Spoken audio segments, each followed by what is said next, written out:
Welcome to the Woodwork Experience. Today, we're making this timber mallet. Now this one's had a bit of a neglect over the last few years, so I thought, why not knock up another one? Now this has a few cool features. So number one, it's got a nice taper coming down each side of the mallet head here. It's also got some chamfering coming along here for the handle grip through there. From there, we've gone through and we've got 4 dowel joints, 1, 2, 3, and 4, holding the head together. And of course, a nice mortise for the tenon to go through and the taper to get caught on to create that nice locked usage point there. Guys, let's get straight into it on the Woodwork Experience. So the very first thing you need to go through and do when creating this mallet is of course creating that handle. Now the handle is pretty simple to make. However, it can get a little bit difficult when going through and adding the taper evenly on both sides. So to do this, we need to get our piece of stock, which is going to be a piece of 42 by 19 mil thick timber, and we're going to need 300 millimeters of that. So come through, grab your piece of timber here, and measure up that 300 millimeters, like so. Boom. Come on through, make sure you're happy with the piece you're getting. This obviously has already had some work done down here, so we're just going to cut that off. And coming through, and I'm going to mark that up using a sharp pencil.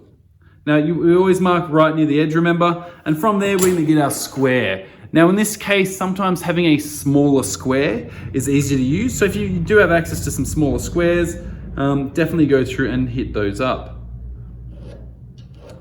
Boom. From there, once again, we always want to go through and double check that measurement there. So that is exactly 300 mils on both sides. Alrighty, now it's time to go through and we need to cut this down to its final measurement of 300 millimeters. Now for that, you're going to require that ever trusty tenon saw. From here, remember, come through, place the edge right up against the edge here and draw with your finger there, pull back that saw 3 times. 1, 2, and 3. Now, if you do have trouble holding this, remember you can go put a clamp on there to make sure that that's not going to move for you. From there, let's just go through and cut this down.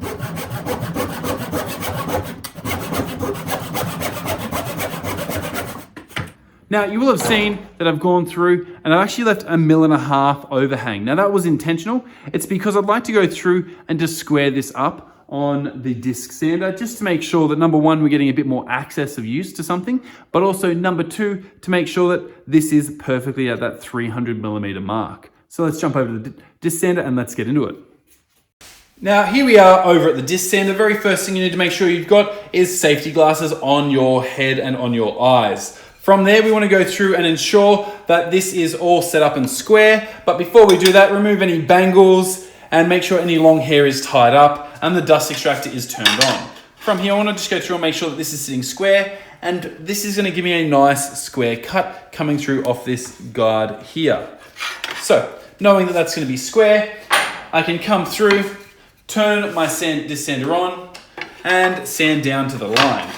Now, one thing to note is that with Tassie oak, this tends to burn very quickly. So you want to do about 1.5 seconds on, 2 seconds off for the whole process.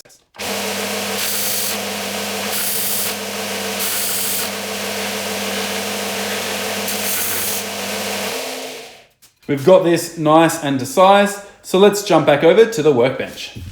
Alrighty, so we're back over here. We've got this cut to size, and the next thing we need to come through and do is we want to put this taper. So as you can see on this one, there's a nice taper coming down here. So from fat up the top to thin down the bottom, and that's what we want to go through and do. Now, it's not a hard process to mark up, but for that, once again, if you've got access to the tools, a smaller 15 centimeter or 150 millimeter ruler can be quite useful. Now, this one has a great depth stop on it. So this has a great little depth stop on it here, and it's going to be super handy. So if you are after upgrading your woodworking tools, please jump onto the Carbotech website and you pick one of these up for about, I'm going to say about $20. And we want to set this to 5 millimeters there. Or you can, of course, just measure in 5 millimeters. In this, I want to see what I want to be the top and what I want to be the bottom. And it doesn't particularly matter.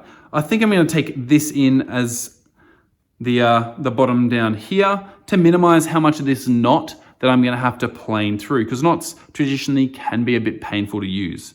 So let's come through and let's mark this in at 5 millimeters. what you do to one side, you must do to the other. So once again, coming through, gonna mark this in at 5 millimeters. And you can see how the depth stop there has just allowed me to transfer that mark with ease. Didn't have to remeasure, didn't have to trust my eye and try and get it exactly right, because I can just push this straight up against the edge there and mark my piece. Super handy, great little tool. If you are interested in buying one, check out Carbotech. Now, after we've done this, we want to come through and we want to extend this line here all the way out to the top of the point to each edge. For that, I'm going to remove this because that's just going to get in the way. I'm going to grab my 300 millimeter ruler or metal rule. Can then come across here and mark that there to there. And because of the angle, it does mean my rule's just slightly too short. I could pull out the 600, but for this should be good enough. I'm then going to use my sharp pencil. Once again, it's a sharp pencil. And draw that line down, like so. I'm then going to do the same on the other side, like so. So I've now got one line coming down here and the other line coming down here. Now, we're not done with this just yet. We do need to go through and continue these lines around.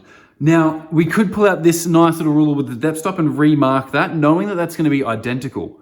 But because I'm going to presume you don't have that, we're going to come through and use our square again. Once again, a little square in this situation is most handy. So I'm able to set that up right next to that line there.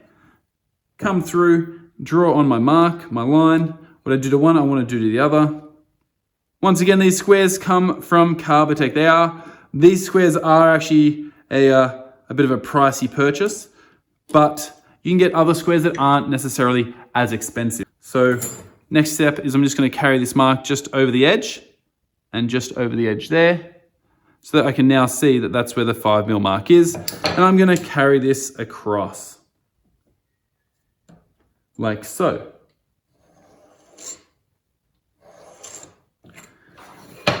Going to complete this last one right here. Now, yes, it is true, what you do to one, you must do to the other. So sometimes it can be just as easy to push through and get that done. Now, you want these to be accurate, because if they're not accurate, you can run yourself into a bit of trouble later on when you start to plane.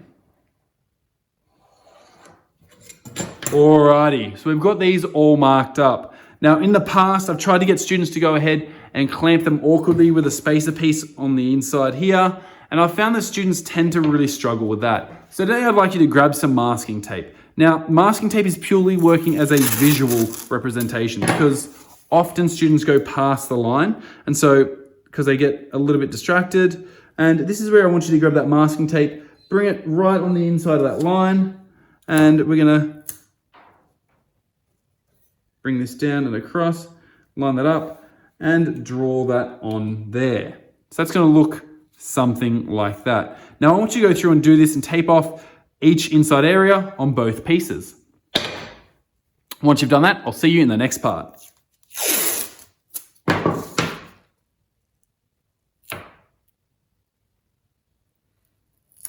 Alrighty, and here we are. We've got our piece all taped off. Now the tape is purely working as a visual representation of what it should look like. Now the reason we've gone through and done this is because ultimately that's going to give us a nice slightly tapered handle. Now one thing I would normally state is, yes, I'd probably add a little bit more taper to the handle traditionally, but what I've found is students in the past have really struggled to stop at the correct depth. And so this gives them a chance, or gives you the chance to go through and fix it up. If you do happen to stuff up one side a little bit, you can modify each side to catch up. But let's not waste any time here and let's get back into it.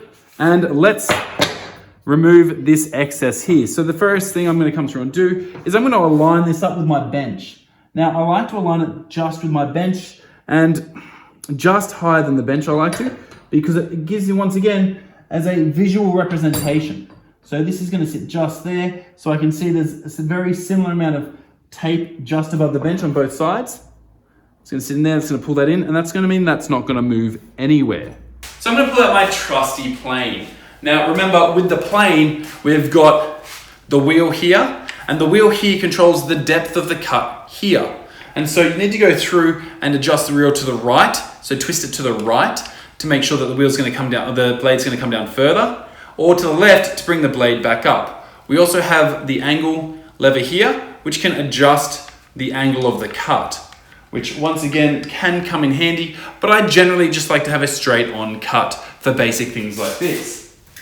After we've got this, we can come through and we can start planing off. Now, personally, I prefer to plane away from me to cut the majority of the material away. So once again, I'm setting this back up into my vise. So there's only the smallest amount of tape left on this side, and it's even the whole way across. I've got about 3 millimeters sitting there. So now we're here, we need to go through and we need to plane off this excess. So we're gonna use that plane that we've just used, and we're gonna just remove that space there. Now, if it's cutting through this to me would be a little bit too thick. I like to, when you plane, you really wanna have thin cuts. So I'm gonna remove that, decrease the depth of the blade by just spinning this wheel to the left. And they're getting better. They're still probably a little bit thick, but for now, let's continue.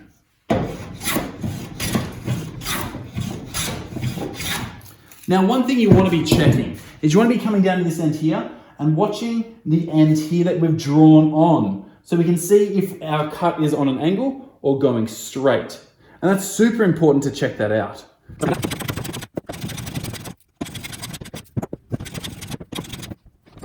Now, what you'll see here is that I've got just the pencil line left on both sides.